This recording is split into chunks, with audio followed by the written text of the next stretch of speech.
بسم الله الرحمن الرحیم. الحمد لله رب العالمین والصلاة والسلام علی سیدنا و نبینا ابی القاسم المصطفى محمد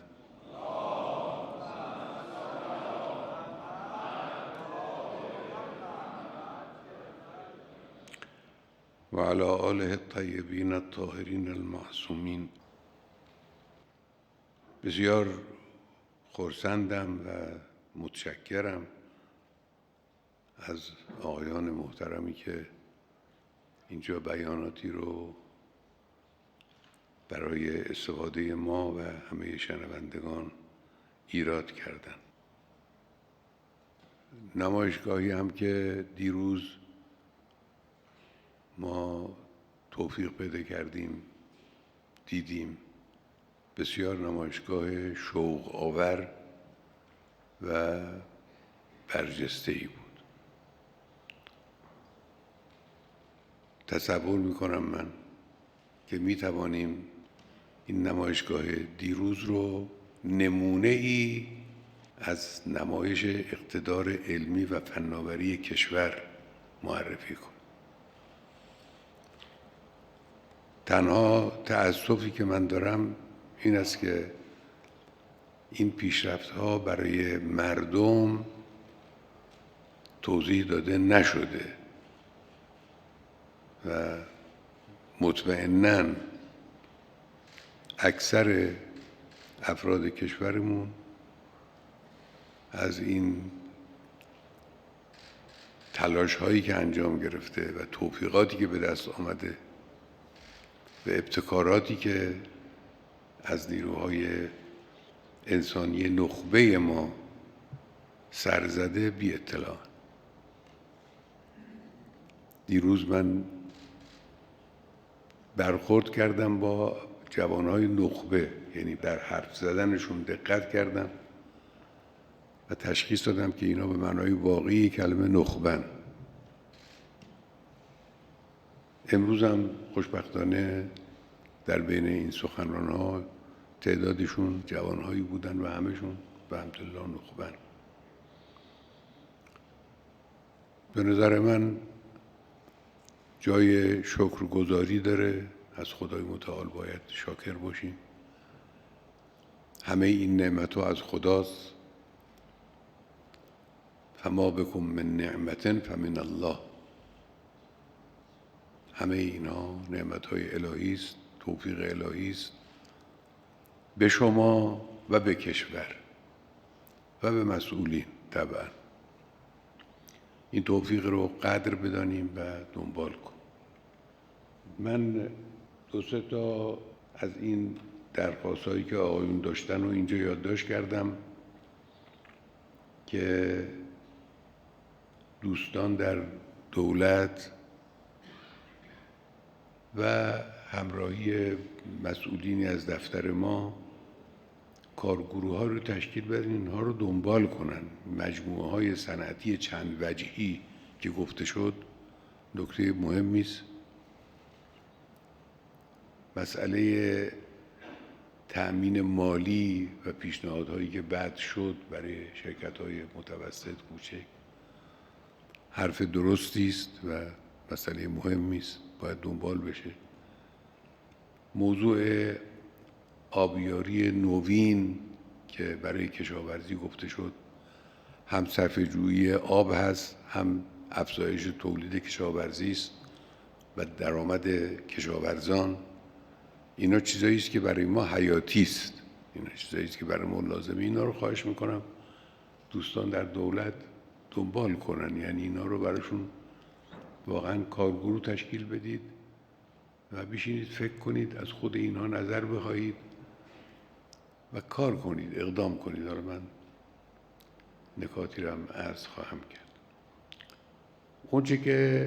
اون حقیقتی که به طور روشن انسان اون رو مشاهده میکنه این است که بنگاه‌های تولیدی بزرگ کشور ما رشد چشمگیری داشتن در طول سالهای متعدد. این رشد چشمگیر از سوی بخش خصوصی، این بنگاه هایی که گفتم بنگاه های بخش خصوصی منظورم، این خیلی پرمعناست. این نشون دهنده وجود یه بخش خصوصی توانا و قدرتمند در کشوره. این خبر مهمی است. چرا؟ چون این رشد و پیشرفت و کارهایی که انجام گرفته همه در شرایط تحریم انجام گرفت. حالا علاوه بر این که در این میان بعضی از دوره‌ها هم دوره‌های کمکاری دولت‌ها بوده. دهه 90 دهه خیلی پیشرفت خوبی برای ما نبود، اما در این حال این کارها انجام گرفت. این نشون دهنده این است که ما در شرایط کنونی کشور قادر هستیم، بخش خصوصی ما قادره که کشور رو به اون چیزی که مطلوب برنامه 5 ساله هفتم هست، یعنی رشد 8% برسون. یعنی واقعا مشاهده این کاری که داره انجام میگیره و حرکتی که داره انجام میگیره انسان رو امیدوار میکنه به این که ما بتوانیم به رشد مورد نظر برسیم. یک نکته اساسی در این چیزی که من مشاهده کردم در نمایشگاه و در اجمال صحبت‌هایی که آقایون کردن، مسئله وجود ابتکاره. ابتکار هم از هر کسی بر نمیاد. نیروی انسانی نخبه میتوانه ابتکار کنه و ما در کشورمون این ثروت عظیم رو داریم. حالا بعضی از کشورها در منطقه ما ادعا میکنن که میخوان مثلا فرض کنید اقتصاد چندم جهان بشن تا فلان سال. با پول فقط نمیشه اقتصاد چندم جهان شد. نیروی انسانی لازمه. کو نیروی انسانیتون؟ ندارن. اونچه که میتوانه راههای دشوار رو بپیمایه و کشور رو به اوج برسونه، به قله برسونه، در درجه اول نیروی انسانی توانا و نخبه است. از این جهت ما یک ثروت عظیمی داریم. تا اونجایی که من اطلاع دارم و من میشناسم، کمتر کشوری برخوردار از این ثروت و این نعمت به قدر ماست. میتوان مطمئن شد که این ظرفیت عظیمی که ما داریم، ظرفیت عظیمی نیروی انسانی منظورم، این قادر چندین برابر وضع کنونی به کشور سود برسون. در مسائل کلان کشور میتوانه گره گشایی کنه.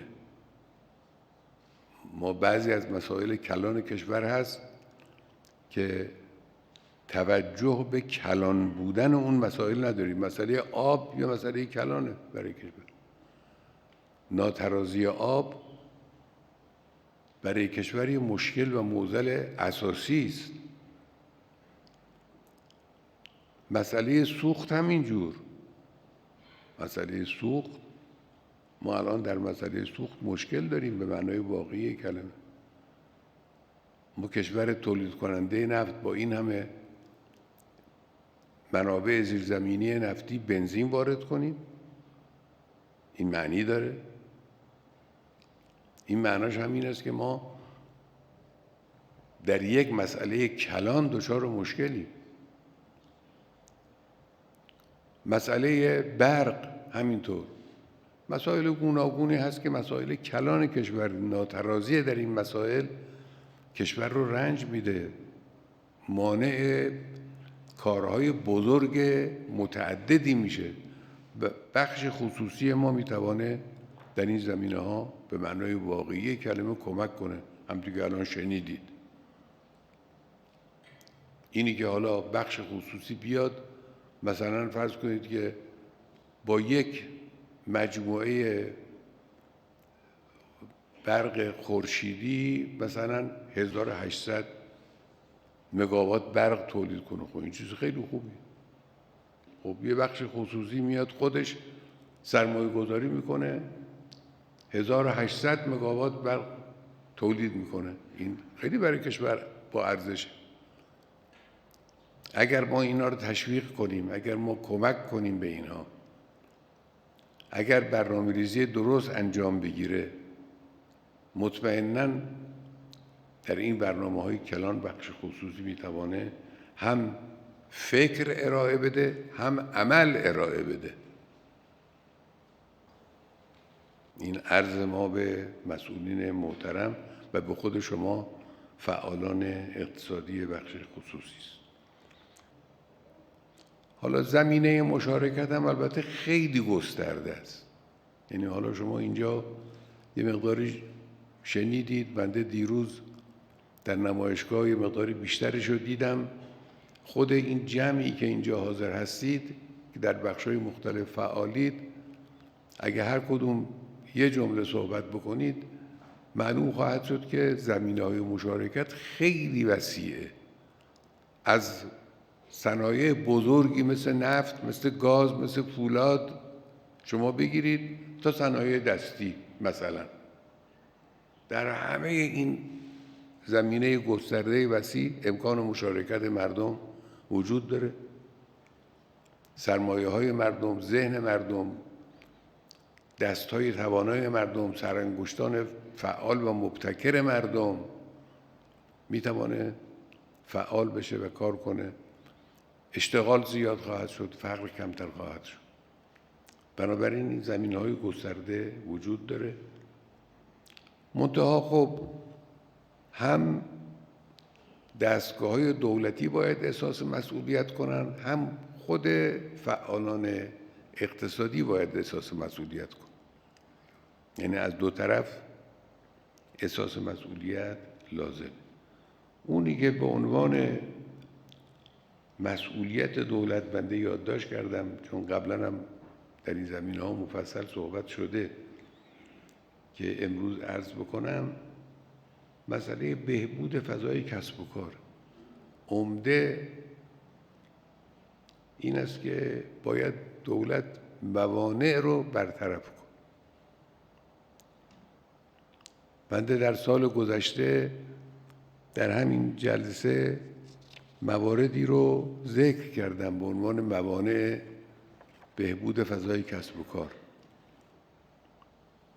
امسال در این نمایشگاه که با فعالان بخش اقتصادی همین حدود به نظرم نزدیک 40 غرفه گمان میکنم دیروز بود صحبت کردیم، تعدادی از اینها اظهار نارضایی میکردن. من دیدم نارضایی اینها از همون چیزهایی است که قبلا تذکر داده شده. خب معلوم میشه انجام نگرفته دیگه، باید انجام بگیره. من درخواست مؤکدم از آقایون مسئولین دولتی این است که دنبال کنن و البته حمایت دولت لازمه، نظارت دولت هم لازمه. ضوابطی وجود داره، باید این ضوابط رعایت بشه. کی باید مراقبت کنه؟ دولت. بنابراین نظارت دولت مطلقا قابل اغماض نیست، اما نظارت غیر از دخالت کردن. من دیروز شنیدم که در بعضی از شرکت‌هایی که دولت و بخش خصوصی شریک هستند، با اینکه سهم دولت سهم زیادی نیست، مدیریت در اختیار دولته. به نظر من این منطق نداره. مدیریت بسپارن به خود، از همون شیوه‌های قانونی استفاده کنن، بسپارن به خود مردم، به خود سهامداران شرکت‌ها. منتها نظارت بشه.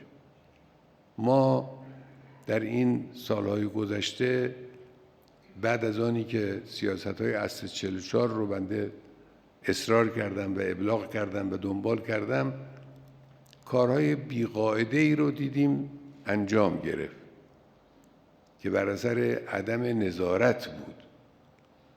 کارهای بدی انجام گرفت، کارهای غلطی انجام گرفت، هم به منابع ضربه خورد، منابع ارضی و ریالی، هم به خود اون بنگاه‌ها ضربه خورد و نتیجتاً به مردم ضربه خورد.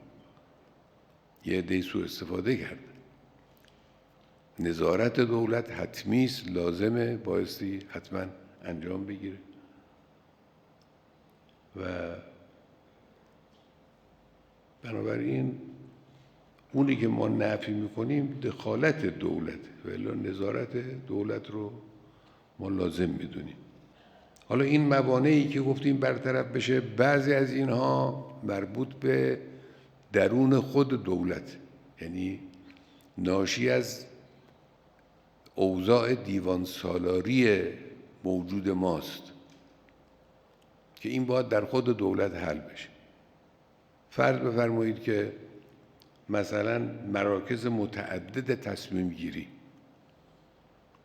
یا حالا اشاره کردن که برای مجوز اقدام در بخش بالادستی نفت مثلا 3 سال مذاکره لازمه. منطق اینو انسان نمیفهمه، چرا 3 سال این مذاکره؟ خب شرکت خارجی میاد با یک کشوری میشینن، ظرف چند ماه یه قرارداد میبندن، تمام میشه میره. چرا باعث یک بنگاه داخلی که میخواد در بخش نفت به این اهمیت، اونم در بخش‌های بالادستی نفت، کار کنه و استخراج کنه و چه کنه، یا چاه‌ها رو زنده کنه و کارهایی که انجام میگیره، بایستی مثلا قرارداد این مدت طول بکشه؟ این سوال برای ما. مثلا یا مراکز متعدد تصمیم گیری، یا تعارض میان بخش‌ها. به من شکایت شد اخیراً چند وقت پیش از طرف بعضی از کسانی که در بخش معدن فعالیت میکنن که مثلا بین بخش معدن و محیط زیست اختلاف به وجود میاد سر کاری که میخوان انجام بدن. خب این اختلاف باید حل بشه. یعنی بخش معادن بخش مهمیه. یه وقتی صحبت بود با مسئول محترم که بخش معدن میتوانه واقعا جای نفت رو بگیره به طور کلی، یعنی اهمیت نفت برای کشور خب معلومه که چقدر زیاد. ما اگر به معادن کشور برسیم، معادن کمیاب بعضا نایاب در دنیا ما در کشور داریم، اگر به اینها رسیدگی بشه، استخراج بشه، کار بشه روی اینها، خیلی برای کشور ثروت آفرینه و کمک کننده است به پیشرفت کشور. خب حالا فرض کنید که در رو معدن کسی بخواد کار کنه، یه مانعی از یه طرف به وجود بیاد، اینا باید در داخل دولت حل بشه. یعنی بعضی از مشکلات و موانع مربوط به خود دولته که اینها باید در اونجا حل بشه و با تصمیم گیری ریاست محترم جمهور و مشاوره در هیئت وزیران و مدیریت معاون اول محترم رئیس جمهور باید اینا حل بشه. بعضی از موانع مربوط به بیرون از دولته، مثل قوه قضاییه، مثل نیروهای مسلح و امثال اینا که تعارض‌هایی به وجود میاد. اینو به نظر من سران قوا میتونن در این جلسه‌ای که اختیارات بهش داده شده و میتوانن کارهای زیادی بکنن، تصمیم‌های زیادی بگیرن، در اون جلسه باید مطرح کنن، حل کنن. حالا اگر هم حل نشد، بالاخره رهبری رو در جریان بگذارن حل کنن، مشکلات رو، تعارضات رو حل کنن، بگذارن راه باز بشه و اینها. این البته مسئولیت‌های دولت. بخش خصوصی هم همونطور که اشاره کردم بایستی واقعا مسئولیت‌های خودش رو بشناسه. انضباط، مراعات ضوابط لازم، مراعات قانون و سلامت کار، اینها جزو وظایف اصلی است. حتما بایستی اینها رو بخش خصوصی رعایت بکنه، دولت هم باید نظارت کنه. یک نکته‌ای که من اینجا حالا در بخش این آقای محترمی که درباره تأمین مالی صحبت کردن، بیشتر بنده رو تو این زمینه ذهن من رو مشغول کردن. من اینجا یادداشت کردم که ما روی رشد نقدینگی تکیه میکنیم، یعنی رشد نقدینگی باید متوقف بشه، کمان که تلاش کردن این مقداری هم تأثیر داشته و رشد نقدینگی کم شده. یکی از مشکلات کشور رشد نقدینگی است. خب وقتی که ما در این زمینه به سیاست‌های انقباضی رو میاریم، طبیعتاً منابعی که بانک‌ها در اختیار فعالان اقتصادی میگذارن محدود میشه. ما این محدودیت رو چیکار کنیم که به بنگاه‌های کوچک و متوسط که اساس کار دست اینهاست، یعنی وسیع‌تر، گسترده‌ترین بخش فعالیت مال بنگاه‌های متوسط و کوچک، که به اینا ضربه نخوره. این مدیریت لازم داره. این یکی از کارهای مهمی است که البته متولی اصلیش بانک مرکزی است، باید جوری مدیریت کنن کار رو، اینجور نباشه که حالا شرکت‌های دولتی بیان همین سهم محدود منابعی رو که بناس بانک‌ها بدن شرکت‌های دولتی بردارن ببرن اینها رو، یا شرکت‌های خاص بردارن ببرن، شرکت‌هایی که افرادش درنگترن، دستوادارترن، ارتباطات بیشتری دارن. اینجور نباشه. این مدیریت لازم داره، یه مدیریت دقیق، یعنی رعایت عدالت به معنای واقعی کلمه اینجا لازمه و اگر انشاءالله اینها رعایت بشه، به نظر من ما در زمینه پیشرفت اقتصادی ظرفیتمون خیلی بالاست. به معنای حقیقی کلمه ما ظرفیتمون خیلی بالاست. کشورمون کشور واقعا ثروتمندی است، واقعا ثروتمنده و هم ثروت طبیعی داریم، هم ثروت انسانی داریم، هم ارتباط بین دولت و ملت داریم. دولت باید کمک کنه. یکی از کارهایی که کمک‌هایی که دولت می‌تواند بکنه در زمینه صادرات، بازارهای خارجی است. شرکت‌های مهم دنیا، بنگاه‌های بزرگ دنیا کارهایی که میکنن به پشتوانه دولت‌هاشون میکنن. دولت‌ها بهشون کمک میکنن، راه رو باز میکنن. مشکلی براشون پیدا بشه، چه مشکل حقوقی چه مشکل مالی، بهشون کمک میکنن. یکی از کارهایی که دولت باید بکنه همینه. این یعنی دیپلماسی اقتصادی کار مشترکی است که یک بخشش مربوط به بخش خصوصی اقتصادی است، یک بخشش مربوط به دستگاه رسمی دیپلماسی کشوره که باعث این قضیه رو دنبال کنه. به هر حال ما خرسندیم از وضعی که فعلا در این زمینه بخش خصوصی داره پیش میره. از این من خرسندم، راضی هستم. باید تلاش بیشتری انجام بگیره و بتوانه بخش خصوصی و سرمایه گذاران و کارآفرینان کشور بتوانند واقعا نقش ایفا کنند برای آینده کشور، برای پیشرفت اقتصادی کشور. انشاءالله اوضاع اقتصادی رو به سامان برسونن. ما البته مشکلات خارجی داریم، تحریم داریم، دشمنی‌های گوناگون داریم، اما همینها هم میتوانه برای ما فرصت بشه. دیروز یکی از آقایونی که تو نمایشگاه بود به من گفتش که ما رو تحریم کردن، ما توانستیم به خودکفایی برسیم. ما رو تهدید کردن، توانستیم به امنیت برسیم. این نکته درستیه. این تحریم رو شما اگرچه تحریم ضربه زننده است، مشکل درست کنه بدون تردید، اما از او به عنوان یک فرصت هم می شود استفاده کرد، همونطور که کشور ما، جوانهای ما، مردم ما، فعالان اقتصادی ما در یه جاهای استفاده کردن، پیشرفت علمی پیدا کردیم. اگر به ما سلاح میفروختن، ما امروز در باب تسلیحات به اینجایی که رسیدیم نمیرسیم. اگر ماهواره‌های ما رو از فضا یکی یکی جدا نمی‌کردن و ما رو محروم از ماهواره فضایی نمی‌کردن، ما امروز ماهواره ثریا رو مثلا فرض کنید که به فضا نمیتونستیم. یعنی احتیاج نداشتیم دیگه، اونجا بود. اون تحریم موجب شد که ما بتوانیم این کارها رو انجام بدیم. انشالله از این فرصت‌ها بتوانیم روز به روز بیش از پیش استفاده کنیم. خداوند انشالله به شماها توفیق بده، به شماها دعا هم خواهم کرد. السلام علیکم و رحمت الله و برکاته.